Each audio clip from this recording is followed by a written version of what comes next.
Dans un tweet, le président de la République, Mohamed Cheikh Al-Ghazouani, félicite le peuple mauritanien après le rétablissement de 9 personnes de la Covid-19. Et notre pays a connu 10 nouveaux cas de contamination à la Covid-19 au cours des dernières 24 heures.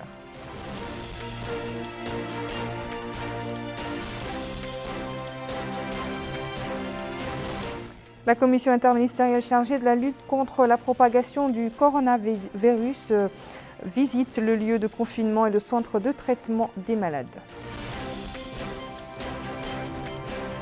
Voilà pour les titres, bonsoir. Nous ouvrons ce journal par les activités du président de la République. Mohamed Cheikh Al-Ghazouani a annoncé sur son compte Twitter le rétablissement de 9 personnes atteintes donc, du coronavirus. Ghazali Fall. Dans un tweet publié aujourd'hui sur son compte Twitter, le président de la République, M. Mohamed Cheikh Al-Ghazouani, a annoncé le rétablissement de 9 citoyens malades du Covid-19. Le président de la République a indiqué que malgré cela, la vigilance, le strict respect des instructions des services spécialisés et le non-relâchement restent une priorité absolue. Le président de la République, Mohamed Cheikh Al-Ghazouani, a également renouvelé l'appel au respect des mesures préventives, espérant d'Allah le Tout-Puissant la guérison totale de toutes les personnes contaminées. Il a souligné que ces guérisons ont eu lieu d'abord par la grâce d'Allah, puis par les efforts de tous. Le président de la République, Mohamed Cheikh Al-Ghazouani, s'est entretenu par téléphone avec Mohamed Ben Salman Al Saoud, prince héritier du Royaume d'Arabie Saoudite. L'entretien a donné lieu à un échange de vœux à l'occasion de la fête bénie d'El-Fitr. Le président de la République et le prince héritier ont également échangé sur un certain nombre de questions d'intérêt commun, notamment les relations de coopération bilatérale et les voies et moyens de les renforcer davantage. Les échanges ont également porté sur la pandémie de la Covid-19 ainsi que sur les moyens de la circonscrire.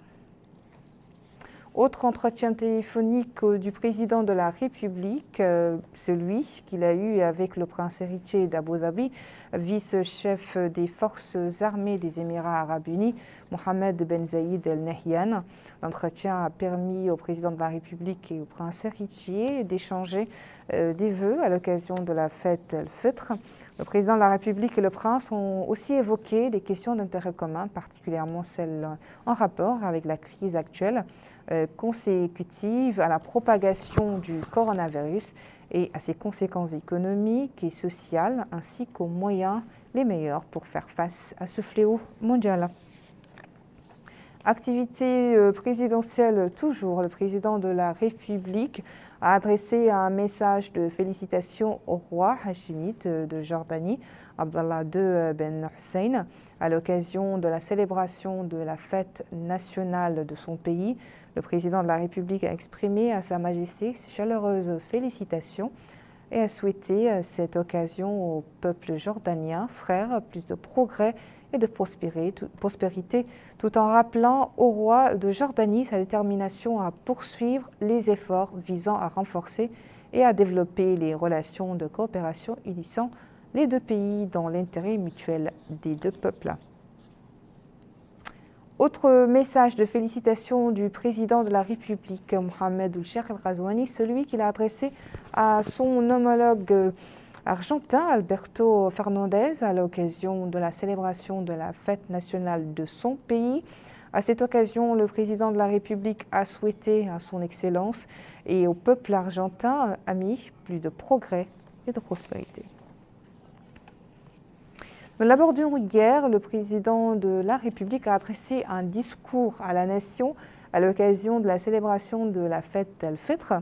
Mohamed Cheikh Al-Ghazouani a souligné que le stade actuel de propagation de la pandémie du coronavirus requiert la réalisation du meilleur équilibre possible entre d'une part les impératifs de durabilité et d'activité économique de la vie quotidienne en général et d'autre part l'obligation de prendre des mesures extrêmes de vigilance et de prévoyance. Retour sur les grands axes de ce discours avec Bokar Paylaba.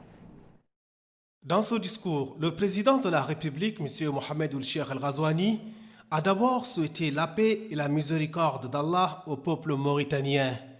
Il a saisi cette heureuse occasion pour remercier vivement tous ceux qui ont contribué à l'animation de ce mois béni par l'orientation, la sensibilisation et l'instruction.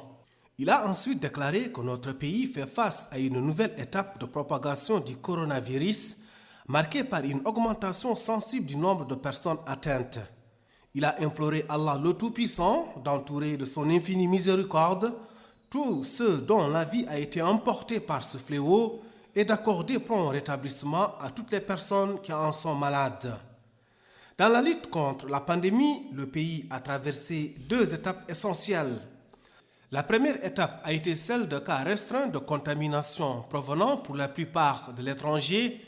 Et au cours de cette période, il a indiqué que l'État a pris des mesures préventives énergiques tout en œuvrant à en alléger l'impact négatif sur les citoyens à travers le plan d'appui dont l'exécution est en cours sur l'ensemble du territoire national au profit de 205 000 familles réparties sur 8 119 localités. La seconde étape est celle que le pays vit aujourd'hui, marquée par une hausse du nombre de personnes atteintes et l'augmentation accrue de cas sociaux.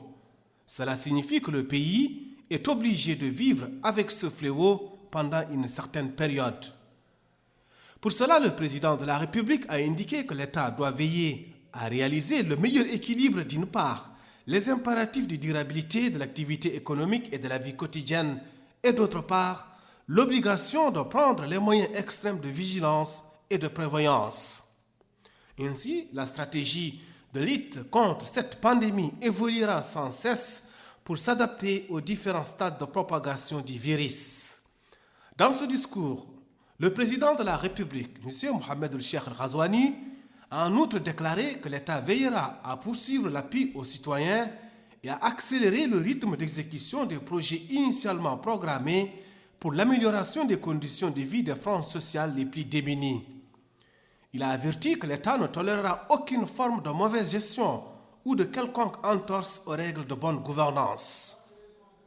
Le président de la République a invité de nouveau les citoyens à prendre toute la mesure du danger que représente ce fléau et contribuer de manière efficace et responsable par une observation stricte de toutes les mesures émanant des autorités compétentes.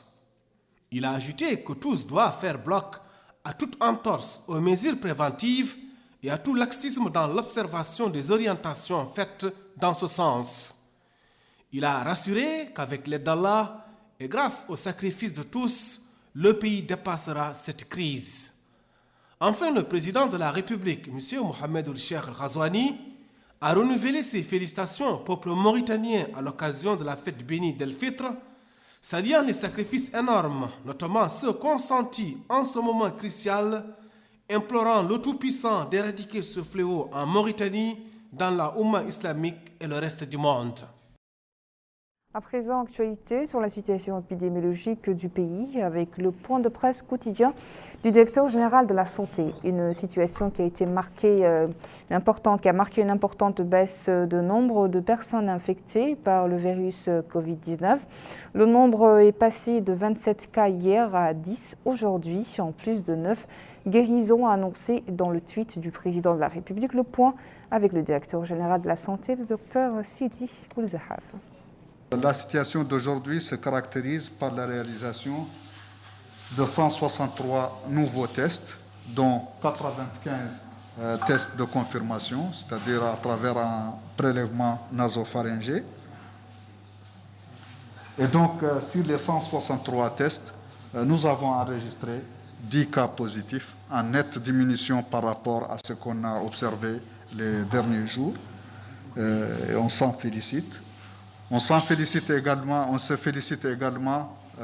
de la guérison de 9 cas, de 9 personnes qui étaient positifs et qui sont actuellement devenus négatifs au virus après les 2 tests qui leur ont été faits successivement après 24 heures.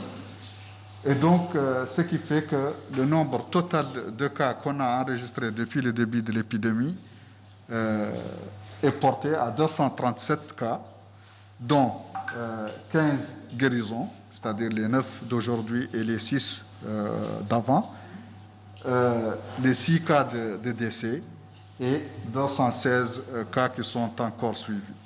Parmi les 216 encore suivis, 43 sont des cas simples, c'est-à-dire présentent des symptômes simples, et 172, alhamdoulilah, ne présentent pas aucun signe d'infection ou de maladie. Ceci étant la situation d'aujourd'hui, nous insistons sur les mesures de prévention, sur le respect des mesures de prévention, à savoir de rester à la maison. Encore une fois, rester à la maison, assurer qu'on reste à distance par rapport aux autres et qu'on utilise le masque ou le turban ou un moyen vraiment une barrière qu'on l'utilise systématiquement quand on sort de la maison. Et en plus, bien sûr, le lavage des mains régulier le plus fréquemment possible. Le ministre de la Santé a effectué une visite au centre spécialisé dans le traitement des personnes atteintes de la Covid-19. Le ministre a également accompagné des membres de la commission ministérielle chargée de la lutte contre la propagation de la Covid-19, une visite au complexe universitaire dans lequel sont confinées plusieurs personnes. Compte rendu signé Bokar Baylaba. Les membres de la commission santé ont fait le tour d'horizon des différents locaux de ce centre médical spécialisé qui prend en charge les personnes en traitement ou des asymptomatiques.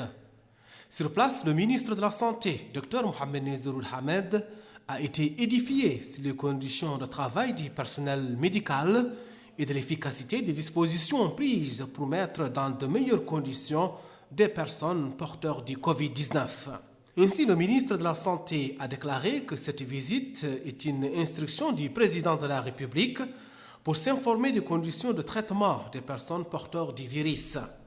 Il a déclaré que tous les dispositifs ont été déployés afin d'assurer de meilleures conditions de travail pour le personnel médical et bien entendu de l'offre de soins de qualité aux personnes en phase de traitement. Les membres de la commission de la logistique et de l'approvisionnement ici du comité interministériel chargé de la prévention contre la propagation du coronavirus ont aussi effectué une visite d'information des locaux de l'université de Nouakchott réquisitionnés pour le confinement. Sur place, ils ont fait le tour d'horizon des locaux et ils ont pu évaluer le niveau d'efficacité et de disponibilité du personnel médical en charge des personnes confinées et la logistique déployée à cet effet. Ainsi, le président de la commission, Mohamedou Ahmedoul Mouhaïmid, ministre de l'Équipement et des Transports, a déclaré que cette visite traduit les orientations du président de la République. Une visite qui renforce la prise de conscience des citoyens en général et du personnel médical en contact avec les confinés, en particulier sur la nécessité d'appliquer les mesures d'hygiène et d'offrir de meilleurs soins aux personnes confinées.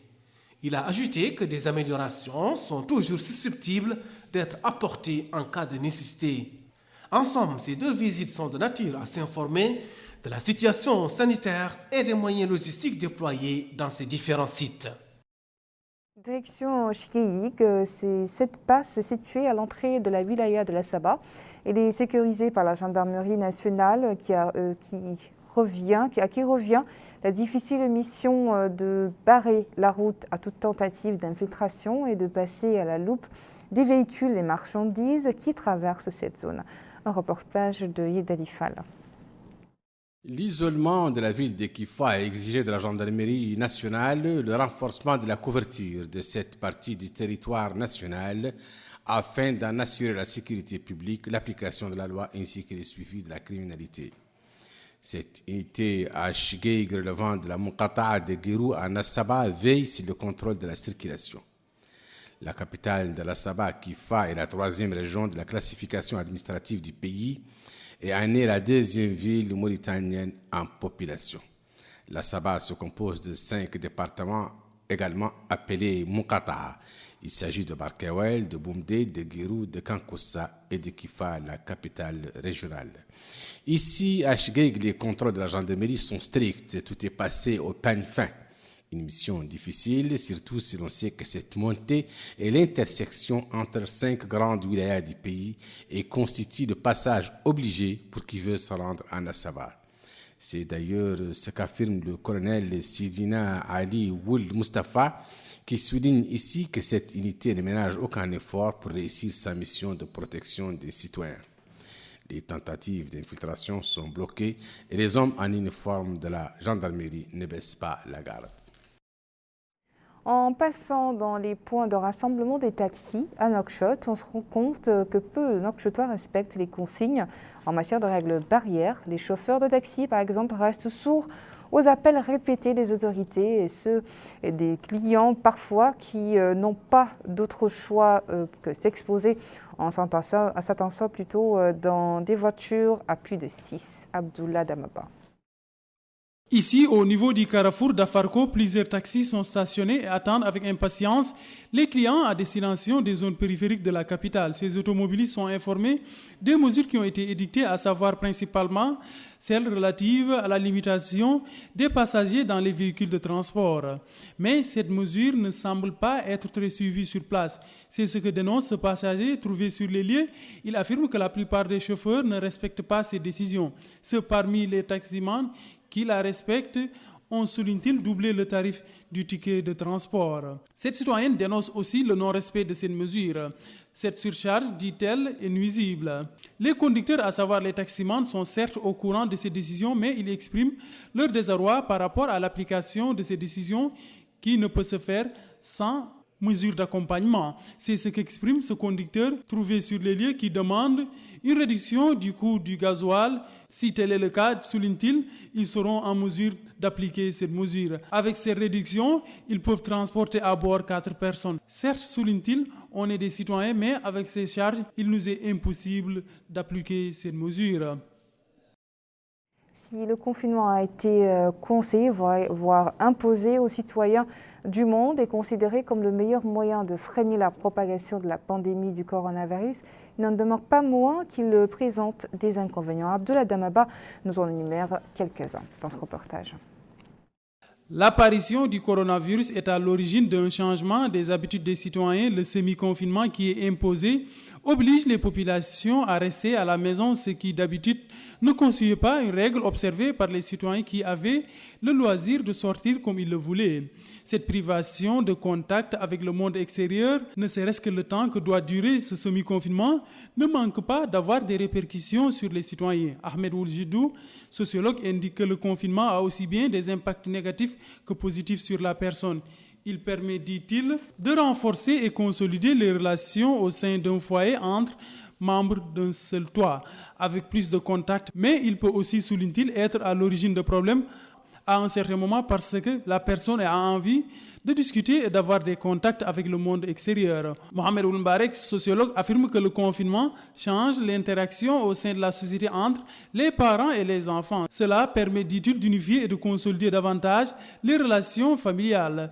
Il peut aussi être à l'origine de problèmes parce que, précise-t-il, à un certain moment, la personne a envie de sortir de ses routines, à savoir rester avec les mêmes personnes et ne pas avoir de contact avec le monde extérieur. Dans ce cas si précis, indique-t-il, le confinement peut engendrer des problèmes. Les citoyens, pour leur part, sont partagés par rapport aux effets liés à ce semi-confinement. C'est le cas de ces derniers qui ne trouvent aucun inconvénient de rester à la maison avec les siens. Mais si on est avec quelqu'un qui est malade, cela peut constituer un dilemme ou qu'on soit dans l'obligation de sortir.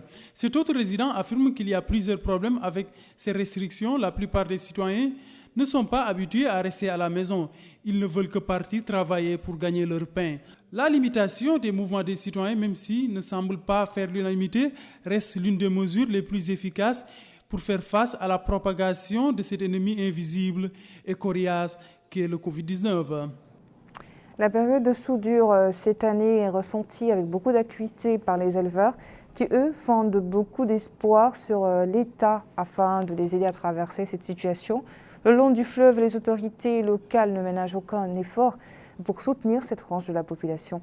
Borkar Baylaba nous en dit plus. Poursuite des opérations de vente d'aliments de bétail au Trarza. Des opérations qui s'inscrivent dans le cadre du programme pastoral spécial 2020 destiné à soutenir les éleveurs. En d'autres termes, il s'agit d'atténuer les effets du déficit pluviométrique. D'ailleurs, le wali d'Itralza, Moula Ibrahim ou le Moula Ibrahim, s'est informé des conditions d'opération de vente d'aliments de bétail conformément aux instructions du président de la République. Au niveau de la région, nous avons un nombre très élevé de cheptels qui a connu l'inexistence de pâturage pendant quelques années écoulées et qui fait que la situation que vivent les éleveurs est une situation extrêmement difficile. Donc ce programme est venu au point nommé pour faire face à ces difficultés que vivent les éleveurs, qui a pour objectif d'abord disponibiliser en quantité suffisante d'aliments de bétail au niveau de toute la région, en plus le vendre à des prix abordables et à la portée de tous les éleveurs. Les éléments déployés dans les points de vente d'aliments de bétail ont aussi souligné que l'opération se déroule dans de bonnes conditions. Cap sur Selibabi, réputé par la richesse de ses pâturages, le Guidimara constitue une destination pour les éleveurs transhumants de toutes les vilayas du pays. Cette situation, conjuguée au déficit pluviométrique de cette année, a suscité une forte pression sur le peu de ressources pastorales existantes. Et pour juguler cette crise, le programme pastoral spécial 2020 se propose de mettre en vente d'importantes quantités d'aliments de bétail, blé et tourteaux à des prix subventionnés. C'est dans ce cadre que le wali de Guidimara, Tayyabour Mohamed Mahmoud, a souligné l'importance du programme pastoral spécial 2020. Il a ajouté que la situation exige de fournir les aliments de bétail en quantité suffisante dans toutes les muqatas. Les bénéficiaires ont salué les pouvoirs publics pour la mise en œuvre de cette initiative qui leur permettra d'atténuer les effets liés au déficit pluviométrique. En définitive, les pouvoirs publics œuvrent inlassablement pour que l'opération de vente d'aliments de bétail se déroule suivant le plan établi et que tout dépassement sera sanctionné conformément à la loi en vigueur. La fête Al-Fitr a laissé chez les habitants de la capitale économique, comme beaucoup, un goût d'inachevé. En effet, le fait de ne pas avoir accompli la prière Al-Eid dans la place qui lui est habituellement réservée a été un moment difficile. Abdullah Damaba. La capitale économique du pays a vécu cette année une fête du Fitr qui revêt un cachet particulier. Suite à la suspension de la prière de la fête, l'emplacement, situé non loin de l'ancienne maison des jeunes, est vide. Ce qui est inédit, c'est la première fois de mémoire d'habitants que cet emplacement n'est à accueillir de fidèles venus pour accomplir ces rituels. Cette mesure fait partie de tant d'autres décisions qui ont été prises pour faire face à la pandémie du Covid-19. Cet habitant confirme qu'ils n'ont pas pu accomplir la prière de la fête, mais souligne-t-il, c'était pour une bonne raison. Il remercie les oulémas du pays et appelle les citoyens à prendre conscience des effets néfastes de cette maladie et prendre leurs dispositions. Il fait aussi appel à ses concitoyens de suivre les instructions des autorités du pays. Ces résidentes affirment que la fête s'est très bien passée. Elles soulignent que tout un chacun est resté chez lui et demandent aux parents de prendre soin de leurs enfants et de ne pas les laisser errer. Le jour de la fête, les rues qui d'habitude sont animées et la circulation dense marquée par des visites inopinées aux amis et parents, ce qui n'est pas le cas pour cette année, où les résidents ont, semble-t-il, privilégié les communications téléphoniques. C'est ce que ce citoyen met en avant. Il dit que d'habitude, les habitants partaient pour rendre visite à des proches, ce qui n'est pas le cas cette année, ce qui, indique-t-il, rentre dans le cadre de la prévention contre le Covid-19. Une situation que ce dernier trouve normale et apprécie positivement. À 16h, durant le jour de la fête, les forces de l'ordre et de sécurité ont déjà pris position. Les unités des corps des forces armées se sont déployées dans les rues et artères de la capitale économique du pays. Ils ont pris position au sein des marchés, des axes les plus fréquentés afin de faire respecter le couvre-feu au sein de la ville. Voilà, à présent, place au rappel des titres avant de mettre fin au journal. Dans un tweet, le président de la République félicite le peuple mauritanien après le rétablissement de 9 malades de la Covid-19. Notre pays a connu 10 nouveaux cas de contamination à la Covid-19 au cours des dernières 24 heures.